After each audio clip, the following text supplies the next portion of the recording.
Hi, everyone, and welcome. This is the Apostate Prophet. I want to talk about a certain Mohammed Hijab, a very well known Muslim apologist who has over 1 million subscribers on YouTube.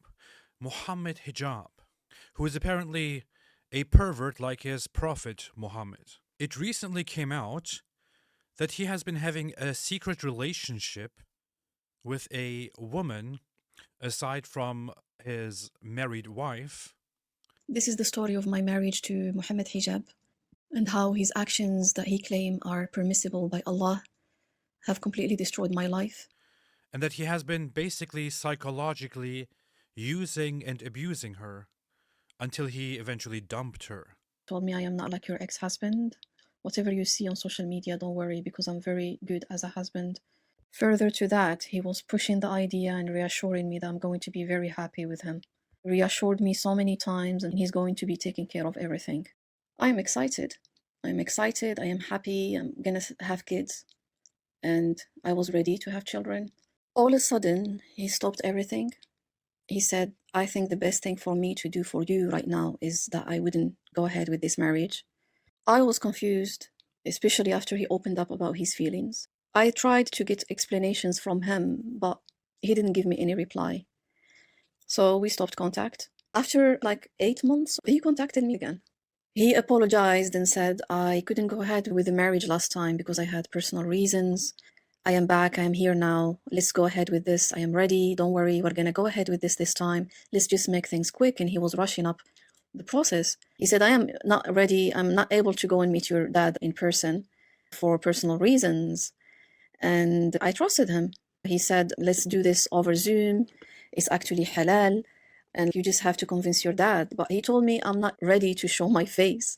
I was confused. After he lied to her forever, made empty promises. One of the sickest things about this is that Mohammed Hijab actually made a video a short while ago where he made ridiculous claims, such as that Elon Musk or somebody on behalf of Elon Musk was actually threatening him.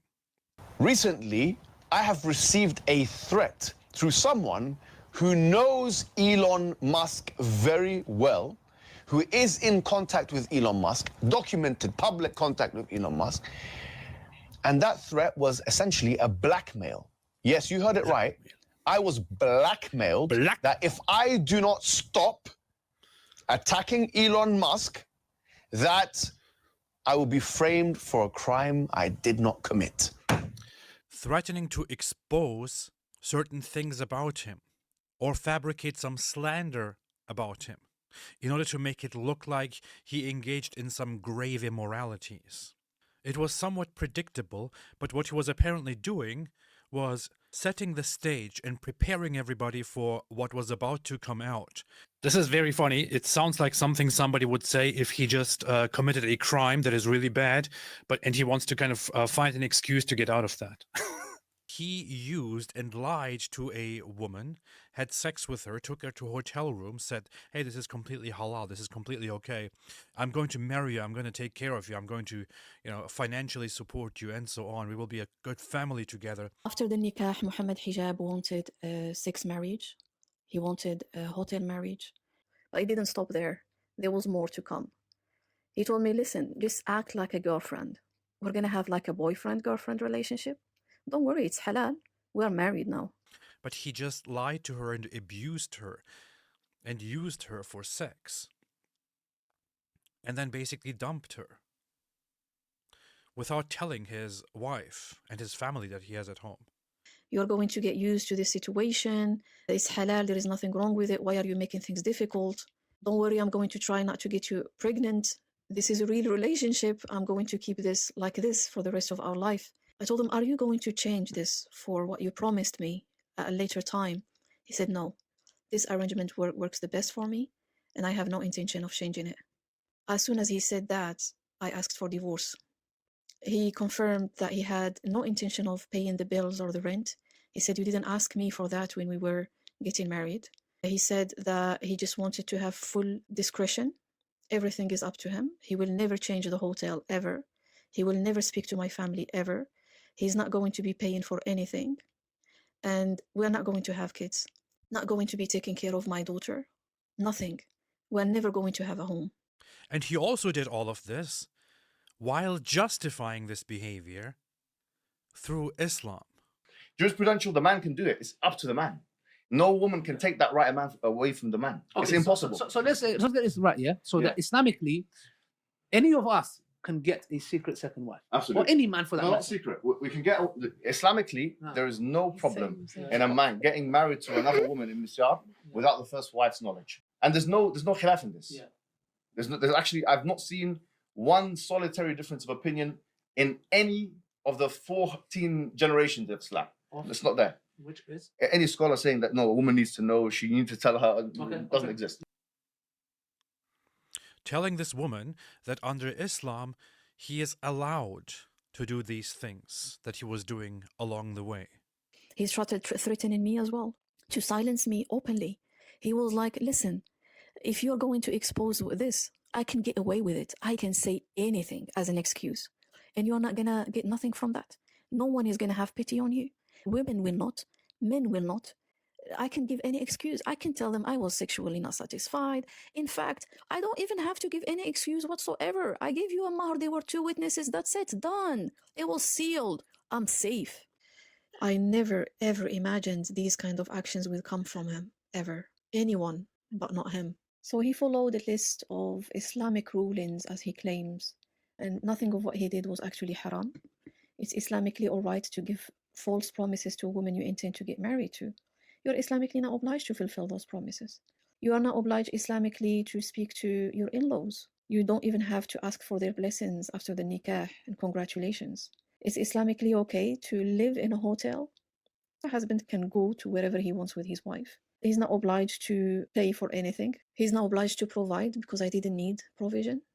It's Islamically okay not to have kids. The Sahaba used to avoid having kids. It's Islamically okay to keep everything secret, to preserve the marriage, even if you are to show up in the hotel separately and come out from it separately. Mohammed Hijab, we know that you're a very sick person. I personally know that you're a very sick person. A manipulator, a liar, a narcissist, which you also admitted to me. But if I were to send a message here or appeal to people here, I wouldn't be appealing to this bastard anyway, to this sick maniac. My appeal would rather be to the Muslims and to the Muslim scholars and others who stood with him and the apologists who are friends with him. Is this what your community is? Where is everybody calling out this bastard, this sick man? Is this how Islam represents itself? Is abusing women... I'm sorry, that was a dumb question. Of course, abusing women is normal under Islam. But is abusing women like this and lying to them, and even abusing fellow Muslims and justifying with Islam, is this okay? Is the Ummah going to take care of this? Or will this be swept under the rug? Like, wrongdoings by a fellow Muslim that we shouldn't exaggerate and shouldn't put out there into the public because it's bad for the image and we want to cover up a brother's sins and so on. Is that the way you're going to go? This is the problem. Mohammed Hijab acts like his prophet Muhammad, the pervert. He doesn't care about honesty. He doesn't care about integrity. He uses women. He's a pervert. He is quite sick, probably has mental problems, can hardly control himself, is a narcissist, because Islam doesn't make you a good person. Islam doesn't teach you to be a good person like that other good person that you take as an example. The example that you have is Muhammad, who was a pervert, a maniac, a rapist, a murderer, a pedophile, and so on.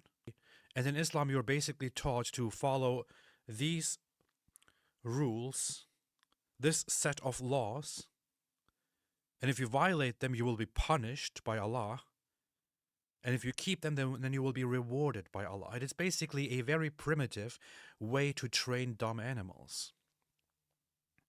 It's not a way to raise people who are good. This is the problem with Islam. These are the fruits right here. You destroyed my life. I had da'wah projects. I was working with 10 sisters. I was doing my da'wah work. I was taking care of myself. I was ready to get married to a real man, someone who's really going to be caring for me and my daughter. I wanted to have kids. I had ambition. I had emotions. I had love. I had trust. I had belief. You destroyed absolutely everything. You took away my health. You took away everything from me. What's wrong with you people, man? Shame on you. You people are sick. Shame on you, Mohammed Hijab. And all those who support somebody like this guy. You people are sick. Stay away from Islam.